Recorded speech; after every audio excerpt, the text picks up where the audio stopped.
Iya, pemirsa, narasumber saya kali ini adalah seorang pendidik yang memilih untuk mengabdi kepada Indonesia melalui Papua. Mimpinya sederhana, bahwa kedepannya anak-anak Papua harus menjadi pemimpin di daerahnya sendiri. Dan seperti apa perjuangannya, seperti apa tantangan-tantangan yang dihadapi ketika membangun Yayasan Pesat, kita saksikan di sini di People and Inspiration bersama dengan Pendeta Daniel Alexander.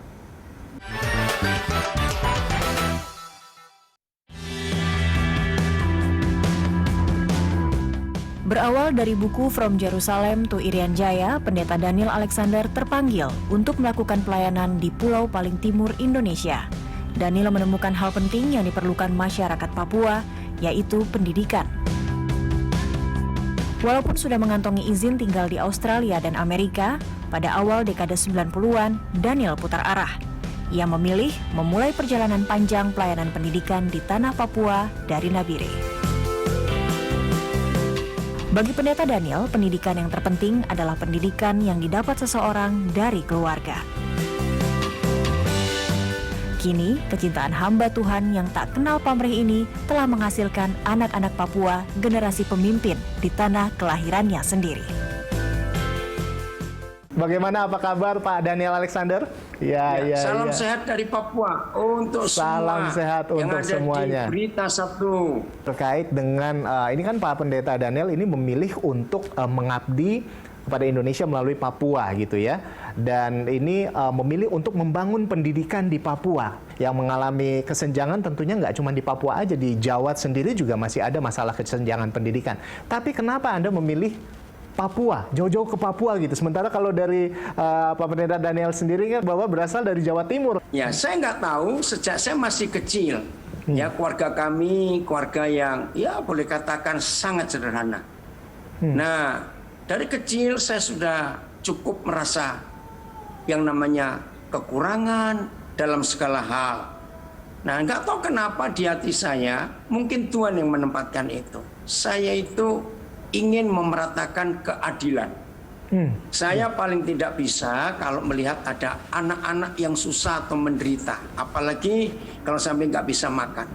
Nah, bertambahnya waktu, bertambahnya usia saya, makin banyak pengalaman lihat, oh penyebabnya ternyata pendidikan yang sebagai salah satu dari sekian aspek dalam hidup untuk membuat orang itu bisa mandiri. Saya melihat sumber daya alam di Papua ini sangat luar biasa. Tapi kenapa rakyatnya miskin? Bahkan istilah yang sering kita pakai, induk ayam mati di lumbung padi. Itu yang kita temukan di Papua. Nah, saya melihat dalam tanda kutip ketidakadilan ini, bahkan seringkali banyak orang merasa Papua itu bukan Indonesia karena jauh sekali. Nah, saya ingin memeratakan keadilan. Karena di tanah Papua banyak orang-orang Papua, anak-anak Papua nggak punya kesempatan untuk menikmati pendidikan yang baik, yang memadai buat mereka. Nah, itu panggilan saya, Ando. Kenapa saya punya hati untuk ke Papua? Pak Daniel ini banyak sekali berbicara terkait dengan isu keluarga, terutama ayah. Apa yang menjadi Anda banyak berbicara mengenai isu ini, Pak? Ternyata pendidikan yang terbaik itu di rumah. Wah, saya menemukan itu tulisan dari seorang, yaitu Musa. Kalau dalam kitab suci disebut Nabi Musa. Begini salah satu yang ditulis oleh Musa. Rumah itu sekolah yang terbaik. Guru yang terbaik ialah ayah ibu. Wah, itu luar biasa. Nah, di antara peranan ayah dan ibu, ternyata peranan ayah itu lebih dominan daripada ibu. Ya. Maka itu kalau fungsi ayah berantakan, maaf, maka hidup pasti berantakan. Nah, ini yang kami lihat juga di Papua, bahkan di sekitar kita. Maka itu hati saya terpanggil untuk memulihkan hati ayah-ayah dengan hubungannya dengan anak-anaknya sendiri. Maka kalau hati ayah-ayah bisa memulihkan hubungannya dengan anak-anaknya, maka hati anak-anak pulih, hubungan ayah dengan anak itu kembali harmonis. Waduh, hidup ini luar biasa. Sebab ketika ayah berfungsi dengan benar, maka buat anak-anak rumah ayah ibunya itulah surga. Sehingga anak-anak nggak perlu cari surga di luar rumah. Mungkin ini juga yang Pak Daniel melihat di Papua. Apakah kondisinya seperti itu? Maka Pak Daniel memilih, artinya terpanggil gitu, untuk menjadi ayah bagi anak-anak Papua. Masalah di bagian timur Indonesia ini, adat mas kawin masih sangat tinggi. Di Papua, kalau orang punya anak perempuan, itu senangnya luar biasa. Tapi kalau lahir anak laki, itu masalah. Loh kok bisa?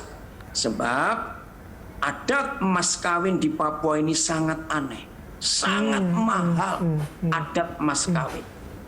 Jadi kalau satu keluarga melahirkan anak laki, pasti mikir, aduh, mesti menyiapkan mas kawin nanti. Nah, ini salah satu cara yang kami ingin merubah. Silakan adat dipakai, tapi yang membangun, jangan yang menyengsarakan.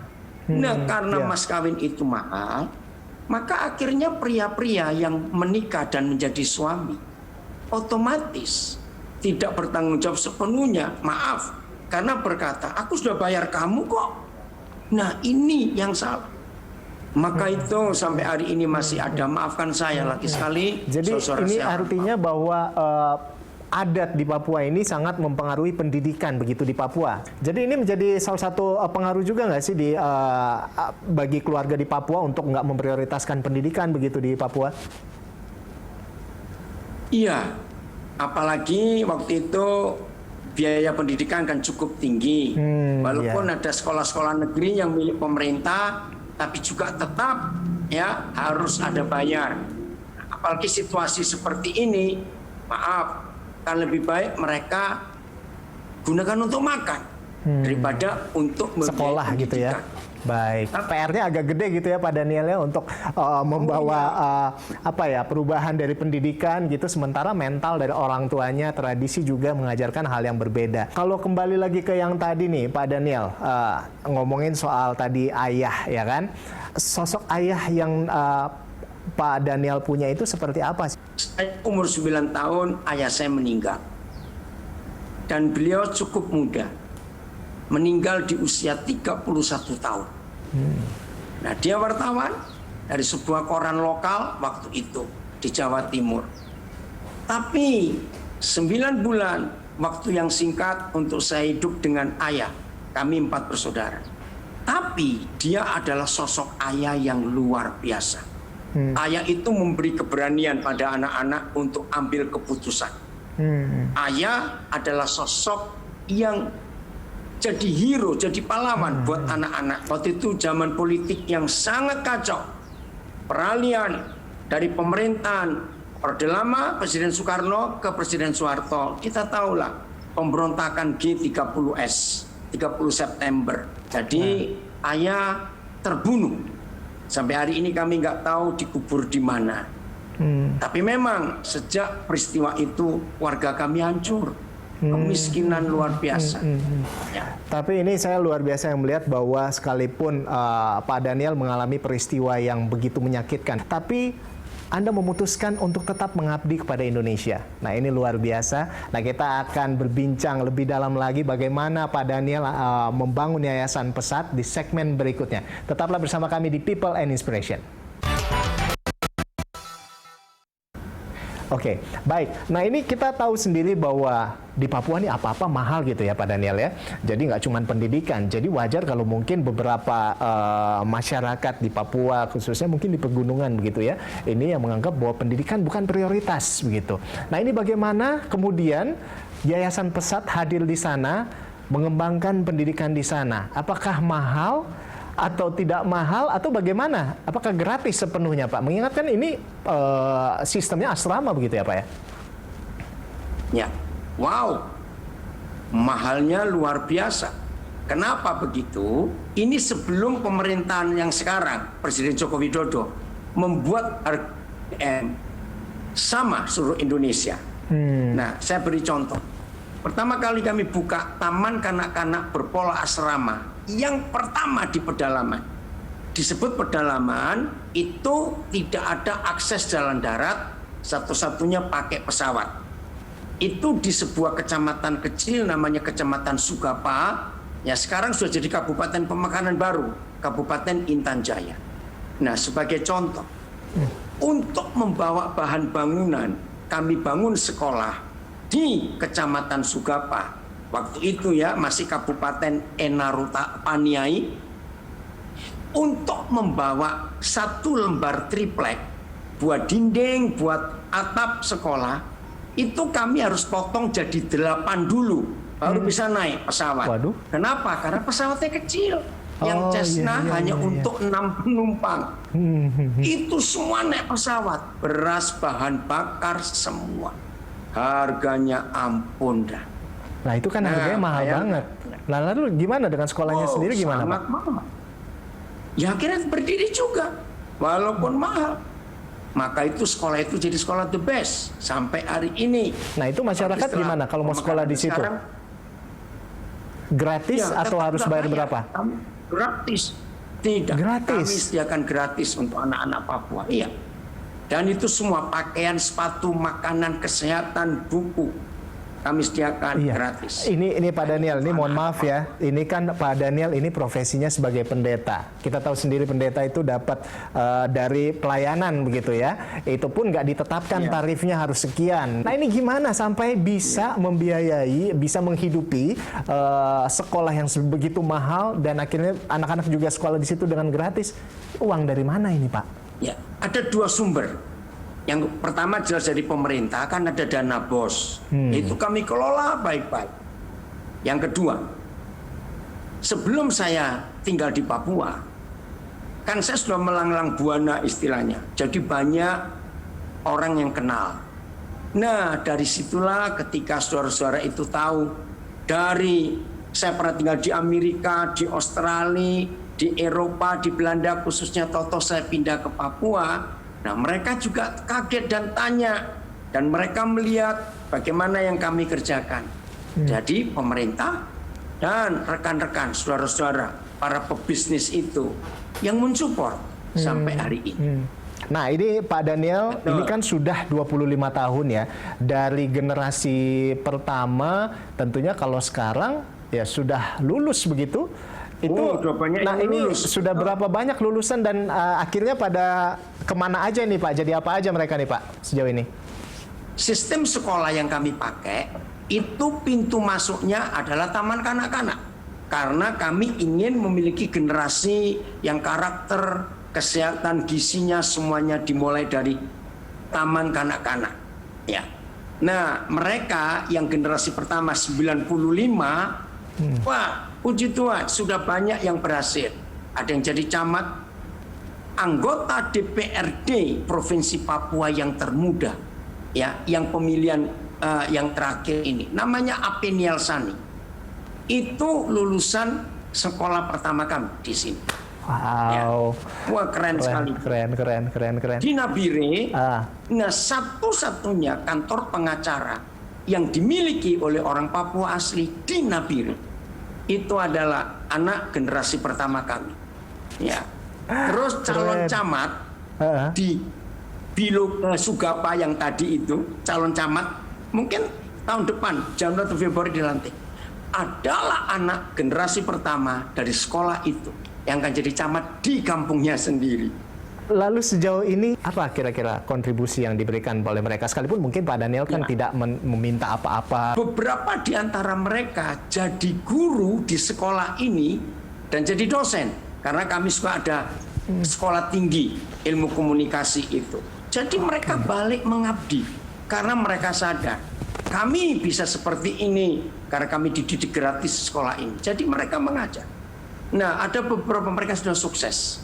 Mereka juga jadi donatur, membantu keperluan adik-adiknya sampai hari ini. Nah, itu beberapa kontribusi mereka. Nah, itu dia. Saya dengar juga memang Pak Daniel ini sebelum ke Papua justru memang banyak sekali memberikan sekolah gitu buat anak-anak yang bukan anak kandungnya justru, ya kan? Banyak sekali disekolahin lah anak-anak ini. Sejauh ini sudah berapa banyak anak yang disekolahin, Pak? Mudah-mudahan tidak membuat pikiran macam-macam. S1, saya meluluskan S1 itu kira-kira 490-an orang. Karena saya nyekolahkan anak orang itu dari tahun 81. Bersyukur sudah ada 56 master yang kami 56 luluskan. master. 6 doktor S3.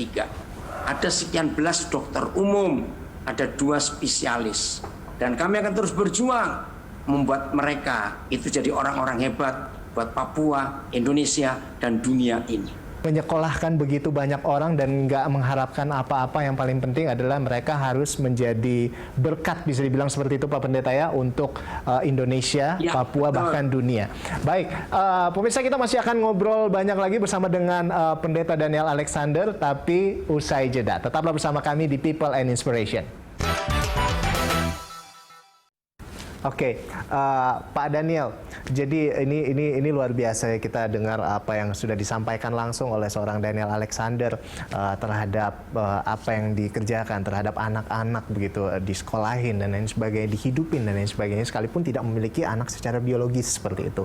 Nah, tapi legacy ini tetap ada bagi anak-anak, bahkan nggak cuma di Indonesia, bahkan sampai di dunia begitu ya. Terkait dengan apa yang Pak Daniel buat di Yayasan Pesat, apa harapan ke depannya, Pak? Yayasan ini bukan segala-galanya. Artinya suatu hari mungkin akan bubar yayasan ini. Toh buatan mana? Tetapi visi pendidikan untuk anak-anak Papua itu nggak boleh bubar. Jadi siapapun berhak untuk meneruskannya. Begitulah semua kalian, anak-anak Papa yang sudah jadi pengusaha, kaum profesi di masing-masing bidang, ingat, jangan sibuk dengan pesatnya, Yayasan Pelayanan Desa Terpadu. Tapi sibuklah dengan visi yang Tuhan berikan kepada saya sebagai Papa. Lanjutkan itu. Kalau suatu hari Papa nggak ada lagi di dunia ini, kalian harus meneruskannya. Sampai tidak ada lagi anak Papua yang nggak bisa sekolah. Dan seterusnya. Iya.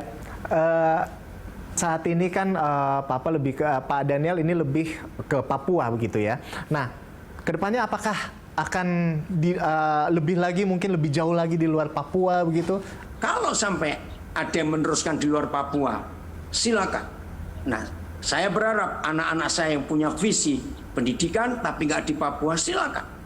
Oke ya. Jadi Ando, ya karena keterbatasan segalanya, adalah sementara kami suami istri biar mikir Papua dulu. Ya. Tapi kalau ada yang mau mikir yang lain, ayo kita kerjakan sama-sama.